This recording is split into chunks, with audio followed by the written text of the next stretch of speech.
When I say call Allah Yahweh Bashim Yahweh Bashim Rakako Dash double honors to the apostles of Great Millstone. Shalom to all the brothers in the highway and by way preaching this word in sincerity and in truth with much honesty. I'm the brother Shapar from the James Jamaica camp.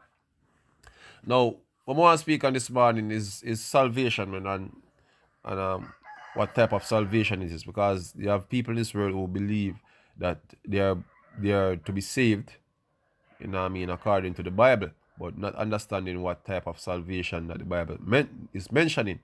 You know, you have them of the notion that salvation is universal because the Bible is distributed to people all over the world. You know what I mean? So therefore, what they are reading is applying to them, but it wasn't so from ancient time. What you are reading now was the only people used to have the scriptures that you are reading now were Israelites. The scriptures were exclusively in Israel. Seeing? It was written by Israelites. It was written for Israelites. Even before the time of the Lord, man. That's what it was before. You know what I mean? So it's not like how you see today where the scriptures is distributed to everyone, anybody who's anybody today. No, I don't say it used to go. I don't say it to go. You know what I mean? These were documents pertaining to Israel. You know what I mean? So if you have your country where you're living in right now, the documents and the things them pertaining to that country, you know, have other country reading it, man, and applying it to themselves. No. See, the laws concerning your country you're living in right now, seeing other nations don't read your law and apply it to themselves over for them country. Them apply for them laws to for themselves. So the scriptures is the affairs of Israel, man. The promises them is the affairs of Israel, man.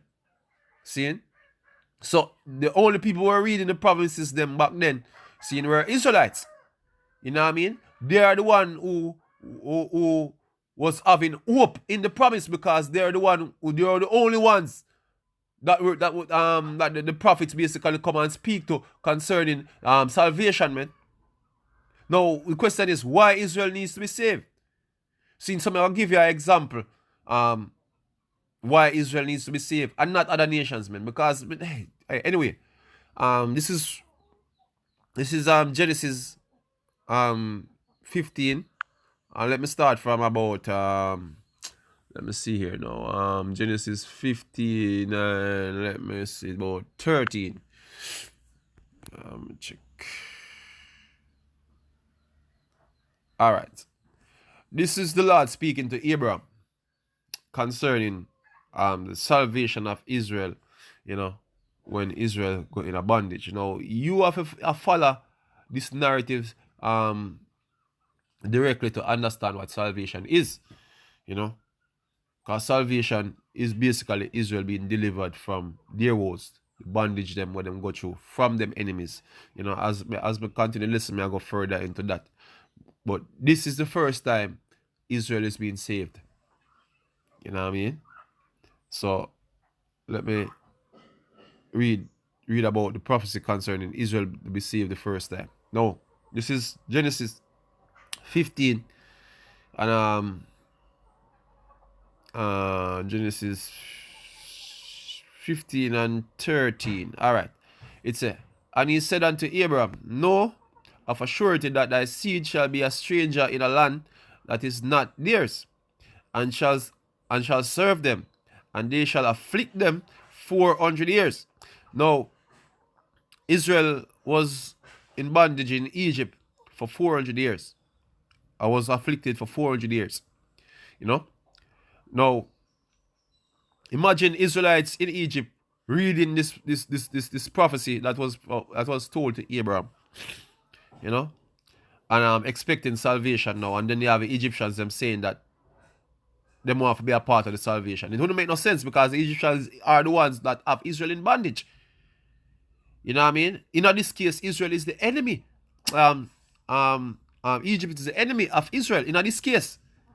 You know what I mean?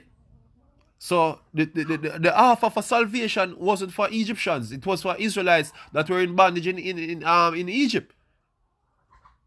See? So that is the premise that is coming from. I'll finish this and then me show you that Egypt is not included in that form of salvation there. But anyway, it says, and also that nation whom they shall serve will I judge, and afterward shall they come out with great substance. So this was fulfilled upon Pharaoh and his people, and them get judged based off of what the prophecy said. Now, this is interesting because our salvation is mentioned, and Egyptians wasn't included. You know what I mean? So we're gonna show you why Egyptians not included, because you people don't understand. See the significance of the nation of Israel, man, and that's what beating you. See, there's a distinction between Israel and the other nations, man. You need to know that, and there's a household, see, with a family in that household, and whatsoever is done is family business, man. It not have nothing to do with no other else people, man. A family business, man. And everybody else try to push up in a family business, man. You know, you need to fall back. You know? Vocab Malones and friends, and you need to fall back, man, because this is family affair. You know what I mean? And this is the reason why I say a family affair. You know? This is Exodus concerning the salvation of Israel out of Egypt. Now, see, and thou shalt say unto Pharaoh, thus, this is Exodus 4 and 22, he said, and thou shalt say unto Pharaoh, thus saith the Lord, Israel is my son, even my firstborn. So now, the Lord is making a distinction between the Pharaoh and the Egyptians, and with Israel, you know what I mean? So Israel is different from the Egyptians, man. You know what I mean? Israel in this case is what? The sons of the Heavenly Father and the firstborn. You know what I mean? So they are the one being delivered, not Egyptians, who are the enemies, man. See? I hope you get in the picture what salvation is what, man. See? Now, there are prophecies concerning Israel, say when time anything happen to them, seeing the Lord are going to send a deliverer for them. You know what I mean? The first time this happened, Joshua was the one who delivered Israel into the promised land, man. The promise, man. The promise was made. If we continue to read Genesis, the Lord go ahead and in the Genesis 15, that is, the Lord go ahead and go down to the 16th chapter, going down, seeing go into the promise to Abraham that the people are going to inherit that promise, man. Seeing? And Joshua was the one who will bring them into the land that them couldn't get that promise, man, and them never have it for long. You know what I mean? Israel never have it for long. Then gone back in a bondage again. See? So the promise of a deliverer, the Messiah, was the one who come and fulfill that promise to deliver Israel to that promise, man. And all the law, all the prophecies them concerning the Messiah, seeing only Israel used to read that, so only Israel used to have hope in that promise, man. You know what I mean? There's no other reason for other nations if you have hope in that promise, because that promise was that nation, seeing, is going to inherit a specific piece of land. Imagine Canaanites believing in the promise. You know what I mean? So them all get the land. That would contradictory to the fact that Israel will get the land. You know what I mean? So how you believe in our promise where I say the things them we all get, the things them what Israel all get, seeing is be so lucky I get tongue twisted. Oh, another nation for believe in our promise, seeing we're gonna cause them to lose their possession to Israel, man. That don't make no sense. You see me? So the salvation is for Israel, man. And let me get that because I mentioned a little while, say, oh look, Israel never have the promise. Never get the promise for never get to fulfill that promise fully. You know what I mean? So I'm gonna bring out a precept basically to show you, say, it never complete, man. Seeing? So let me find that precept here.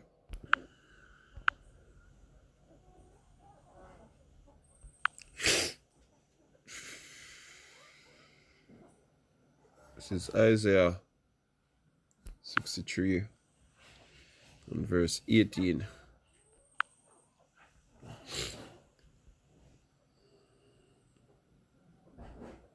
All right, let's start from 17. It says, O Lord, why hast thou made us to err from thy ways, and hardened our heart from thy fear? Return for thy servant's sake the tribes of thine inheritance.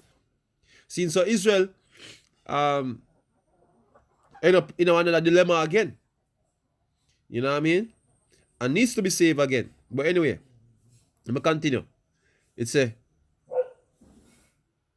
where am I reach? Okay. Verse 18. It says, the people of thine holiness have possessed it but a little while. So that promise that was made to Abraham, we possess that promise only for a little while. You know, we get a couple years of peace in Solomon, and from this I'll be a foolishness from this again, come back on the line again. And say, our adversaries have trodden down our sanctuary. We are dying, though never bearest rule over them.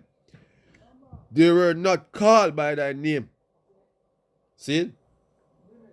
So the people that were called by the name of the Lord is what? Israel, man. It tells us in Isaiah 45 and 1. You see me? See, so the promise that was made to Abraham, it wasn't complete, man. See? So it must be that deliverer is supposed to deliver to that promise, that it be an everlasting promise. See, hasn't come yet. And him coming in the form of the Messiah a few hundred years later, man. See? That's what really happened. See? So the salvation, see, is for Jacob, man. Because Jacob run back in the same predicament, going back to Egypt again, where them need to get delivered from them enemy. So that's what Israel is being saved from.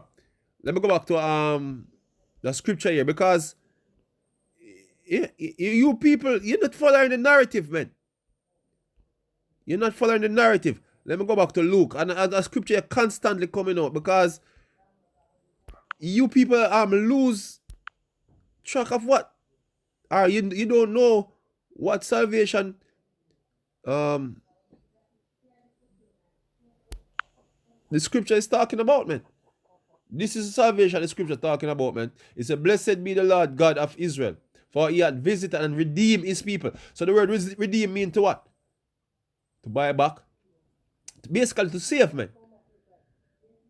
To save his people, man. See? That's what salvation is for, man. And not to raise up the horn of salvation for us in the house of his servant David. So this is what Israel was waiting for. This is what Israel have faith in. Why? It didn't make no sense no other nation have faith in that, because the other nations were the ones who were oppressing Israel, man. See? So they were the one that needs to be saved, man. See? So what's salvation you Christians talking about? The scripture is talking about salvation for Israel or from the house of his servant David, which is the Messiah, man. That horn of salvation. But anyway, continue. It says, as he spake by the mouths of his holy prophets. The prophets is that the Israelites were reading all along. Not other nations were reading it. The Israelites were reading those prophecies. They were the one hoping those prophecies come to pass, man. Yeah? Which has been since the world began, that we should be saved from our enemies. So the thing is, Israel possessed the land for a short period of time. See? And the promise never complete. Now the promise is to be complete by the Messiah delivering them from out of the hands of the enemy. Again, just like how Israel was delivered out of the hands of Pharaoh, this is the same way Israel is going to be delivered out of the hands of the so-called white man, which is Esau and the other nations, them, man. Until all the nations them were basically involved in the destruction of Israel, man. That's what salvation is. I don't know what other salvation you Negroes put in from the scriptures, man, apart from this. Yeah? That we should be saved, from our enemies and from the hands of all that hate us. Since the enemies them, and to perform the mercies promised to our fathers, and to remember his holy covenants. That's what the scriptures is talking about. The salvation of Israel being saved from their enemies, man. That's what it's all about. You know what I mean? So a man say, yo, you just have to believe in a Jesus Christ. Believe in a Jesus Christ. Say what? What you believe in him say? Because the reason why them say you're supposed to believe on the Lord Yahushai, who you're ignorant called Jesus, is because the scripture promise say him are going to be the deliverer to deliver Israel. That's how them believe on him say. Them believe say him are the Messiah. What is the Messiah? The one who's supposed to come and save Israel. There was no promise for a Messiah to come and save the world. I've been to show me one prophecy in the Bible telling you that a Messiah was to come to save the world. So all the world believe in our Messiah will come to save them when there is no prophecy concerning that. See? So when I say I believe on Yahushua, you mean you believe on the promise that him come to save Israel. You believe on this what is saying right here in Luke. That's what you believe on. When you believe on his name, that's what you believe on. That he is going to be the deliverer, just like how Joshua delivered we in the land to the promise before. Same way him come as a deliverer again for deliver we to that promise, in the promise of the Most High make. It's all about the same promise. The promise not change. And just that, we don't get it from the first, see? You know, the perfect sense. But now we'll get it in the perfect sense, man. See, I'm going to live with one precept. You know, I'm going to leave with one precept. You know, just for us, you know, polish up the whole point. I'll leave with Jeremiah.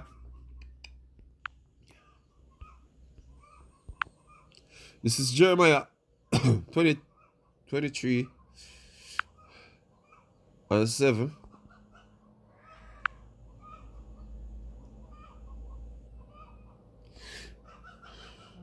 Alright, this is Jeremiah 23 and 7. It said, Therefore, behold, the days cometh, saith the Lord. This is a prophecy, yeah? That they shall no more say, The Lord liveth, which bringeth up the children of Israel out of the land of Egypt. This was the salvation coming out of Egypt, man. This was his first salvation. See, now there's going to be another salvation of Israel. See, greater than Egypt. And that's what the scripture is going into. It says, oh, but the Lord liveth, which brought up and which led the seed of the house of Israel out of the nation, out of the north country, and from all the countries whither I have driven them, and they shall dwell in their own land. You know what I mean? So, when it says they shall dwell in their own land, this is referring to the promised land, the land of Canaan. The one where them never fully inherit, man. See? So, that great salvation from Israel, Egypt, by the Lord delivering Israel. You see, you no longer gonna mention that because you have a greater salvation, see, where I go surpass the Egyptian one. You know what I mean? We're going to deliver you to that land, man. That promise that was made, man. You know, the land flowing with milk and honey. You know what I mean? That's what it's all about, man. I don't know how them pull some other type of salvation from the Bible. You know, this deliverance from Satan madness where Christians come up with. Yo, look, man, that is not what the scriptures talking about. You're gonna get delivered from these devils, yes, Satan, yes, in a sense, but you know, but for the physical aspect, we're gonna be delivered from our bondage, man. And Satan, which is the so-called white man, he's the physical counterpart of Satan. But that's what salvation is, man. Nothing else, man. See? Any salvation, a fairy tale. So with that, we say, Kalalali, our Bashim, our Shai, Bashim, Raka, Kodash, double honors to the apostles of Great Millstone. Shalom to all the brothers out there. Keep pushing this truth in sincerity and honesty. Shalom.